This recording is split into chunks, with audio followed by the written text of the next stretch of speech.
మారేడు వృక్షం విశిష్టత. మారేడు చెట్టుకు ప్రదక్షిణ చేస్తే 33 కోట్ల మంది దేవతలకు ప్రదక్షిణం చేసినట్లే.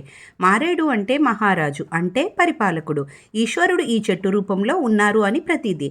సృష్టిలో ఏ చెట్టైనా పువ్వు పూసి కాయ కాస్తుంది, కానీ ఒక మారేడు చెట్టు మాత్రం పువ్వు పూయకుండా కాయ కాస్తుంది. ఇదే ఈశ్వరుని లీల. అసలు బిల్వవృక్షం ఎక్కడ పుట్టింది అంటే, శ్రీ మహావిష్ణువు తన సతితో కలిసి శివుని గురించి తపస్సు చేస్తుండగా లక్ష్మీదేవి కుడి చేతి నుండి బిల్వవృక్షం జన్మించింది. అప్పుడు మహాశివుడు ప్రత్యక్షమై జగద్రక్షణ భారాన్ని శ్రీ మహావిష్ణువుపై ఉంచారు. శ్రీ వృక్షం అనే పేరుతో కూడా పిలువబడే ఈ బిల్వవృక్షమును దేవతలు స్వర్గంలోనూ, మందర పర్వతం పైన వైకుంఠంలోనూ నాటారు.